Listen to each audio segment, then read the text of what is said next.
Hi readers, Chris here. Today I'm going to be talking about The Wise Man's Fear, the second book in the King Killer Chronicles by Patrick Rothfuss. I don't know about you, but Meepers and I have been absolutely super crazy busy, haven't had time to do much of anything. I'm so behind in reviews and all the other things, but we're going to try to make up for that today, aren't we? Yes, we are. Since this is an in-depth review, I'm going to be talking about three main things: world building, characters, and plot. And then at the very end, I am going to talk about a couple little spoilers because I have so many things to say about this book, but I will warn you before I do that. So first, let's jump into the world building. So the setup of this book, or this series, if you're not familiar with it, is that it's basically about one man, Kavoth. And yes, I may not be saying that correctly. I don't care. That's how I'm saying it. Kavoth. Kavoth is someone who has become this famous person in his life. He allegedly did all these amazing things, killed a king, was a super powerful magician. There's all these rumors swirling around about him. He's this famous character.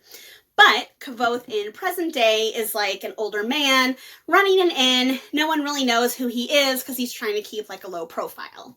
But all of a sudden, this man shows up called the Chronicler. And the Chronicler is basically on a quest to write down Kavoth's history and find out the truth behind all the tales.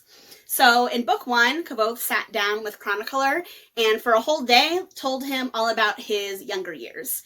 And now in this book, book two, it's his second day with the Chronicler, and now he's talking about all kind of his quote-unquote, we'll call it the middle years.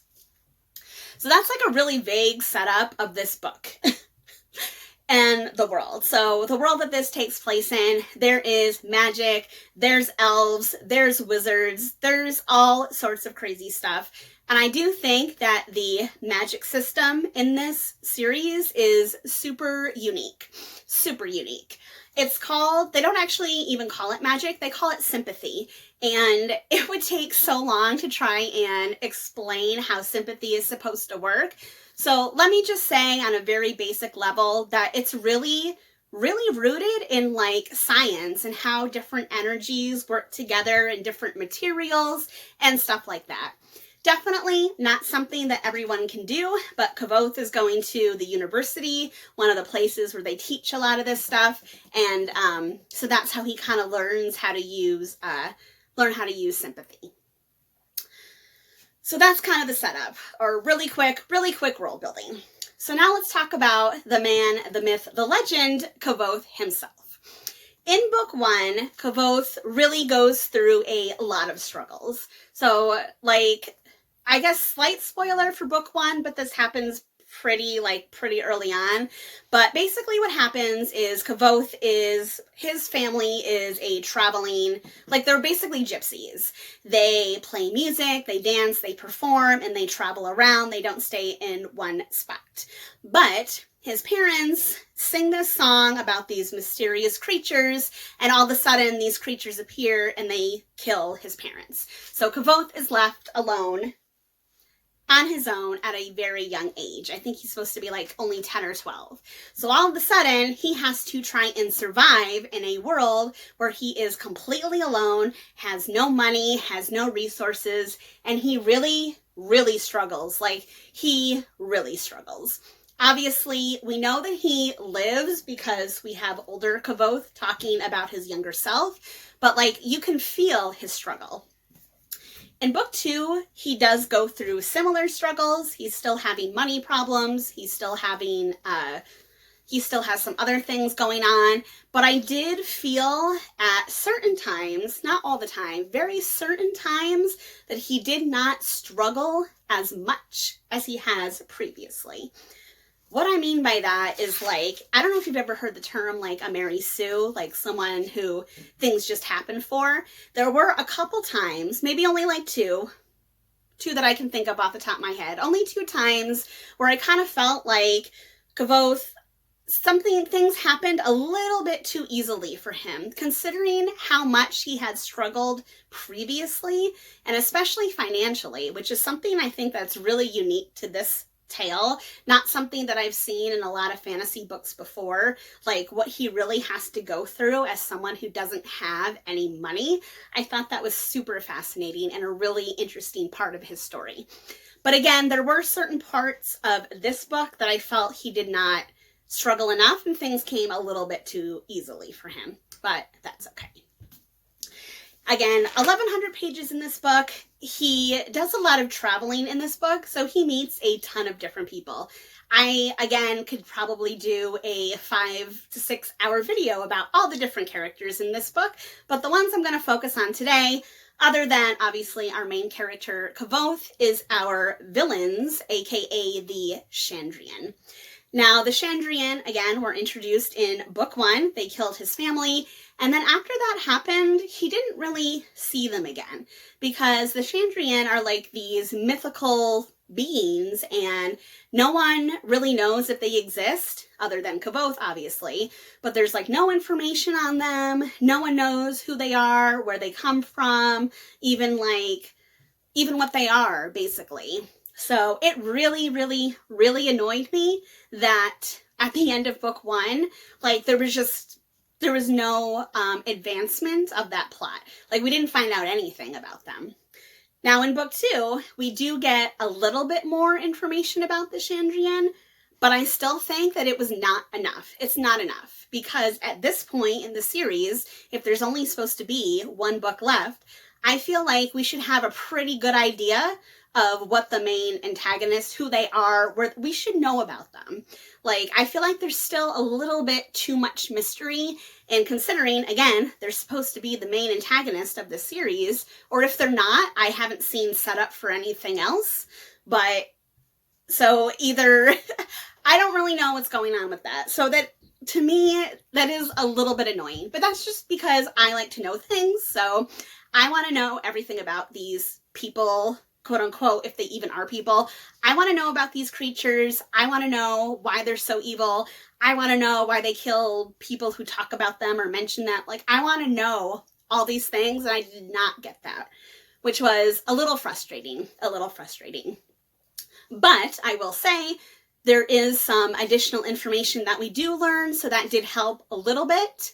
So it wasn't as bad as book 1, but still a little frustrating, especially because I know that the 3rd book is not out yet. I don't know when it is coming out. I haven't heard any specific dates, so it's going to be a really hard wait. And I know for the people that have already read this one, they've already been waiting, so I feel your pain. I feel your pain.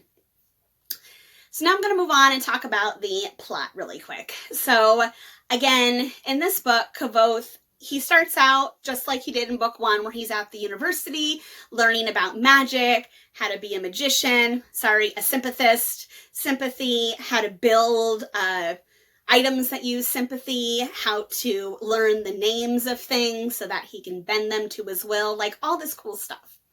But, again, he's struggling to pay his tuition, and finally one of his teachers basically says to him, like, hey, you've spent too much time here. You need to go out into the world.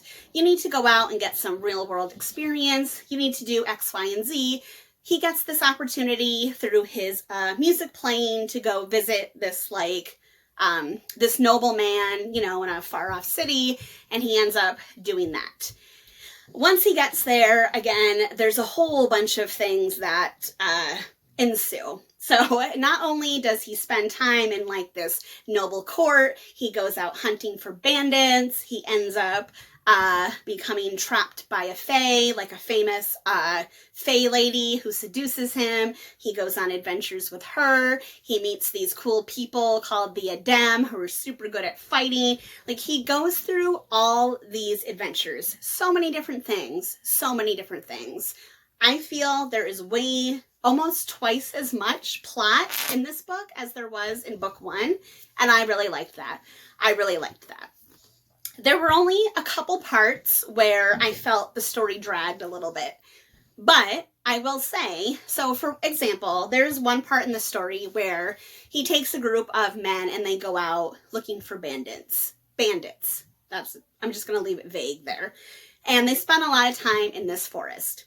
And it keeps going on, and it keeps going on, and they can't find these bandits, and it keeps going on, and it keeps going on. And after like 10 chapters, I was like, why? Why is this going on like this? Like something needs to happen. And yes, eventually something did. And I will say that some of the little things that happened during that time when they were in the forest doing nothing actually did help set up other things that happened a little bit farther along in the plot. I hope that makes sense.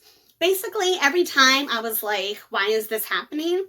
Something else would happen and I'd be like, oh, okay, that's why that happened, because they needed that to happen before that could happen. Why did he spend so much time talking to this one guy and learning his hand language? Like, why? Because he has to take this guy back to his village and spend some time with them.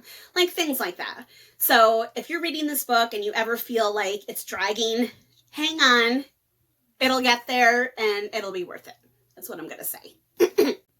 So at the end of the day, I really, really, really enjoyed The Wise Man's Fear. And I think I enjoyed this book more than book 1, The Name of the Wind. When I read book 1, I really, really loved it. But when I got to the end of book 1, I was super annoyed that it was not a complete story. Not a complete story. So going into book 2, I was emotionally prepared that book 2 would not be a complete story either, because basically it's Kvothe talking to the chronicler. He can only talk to him for so long. We had book 1 was day 1 of his conversation, book 2 was day 2, and book 3 would be day 3. But I feel that in this book had more of a complete story arc than book 1 did, so that's why I prefer this one over book 1. I hope that made sense. So now I'm going to say something a little bit spoilery, so if you have not read this book, click out now, come back later when you've read it, but before you go, don't forget to like this video and subscribe if you haven't already. All right, if you're still here, spoilers are going to be in 3, 2, 1. Spoiler time. I want to know what happened to Denna. Like, what is going on with Denna? I really liked her at the beginning in book 1, and I liked her in Kvothe's relationship. You know, obviously Kvothe treats her differently than a lot of men do, so I can understand why she was attracted to him. But in this book, it feels much more like I'm starting to be a little bit annoyed by her, because I feel like she's starting to have that attitude of like, well, I don't want you, but I don't want anyone else to have you either. So I'm starting to be a little bit annoyed by her. And we have future Kvothe. He hasn't mentioned her or talked about her. So did she die? Does she just go off on her own? Like, what happened there? That's one thing that's kind of bothering me. And then second of all, at the end of book 2, we have that scene with Bast, his little sidekick there, who allegedly hired some people to beat him up. I don't understand what's going on there either. So now I'm questioning his whole relationship with this Bast person, who we don't know how they met, why they're together. We don't really know anything about that part. So what is going on? So that's the only thing that bothers me about this book, is there are too many questions and not enough answers. And I am someone who likes to know things. I like things that are tied up in a neat bow. I know some people don't care. That is what I like. So I really hope that book 3, whenever it comes out, I really hope it's the final book. I hope it's not one of these cases where he's like, oh, well, there's too much, so I'm going to have to split it into 3 and 4. Please don't. I hope that doesn't happen. I hope it's a complete story. I hope it answers everything. I hope it makes sense. Please, please, please, Patrick Rothfuss, if you're watching this, which I know he's probably not, but please make it a complete story and answer all my questions. Anyway, that's all for today. Again, if you like this video, please give it a thumbs up. If you're not already, please subscribe to my channel, and I'll be doing some more book reviews coming soon. Happy reading.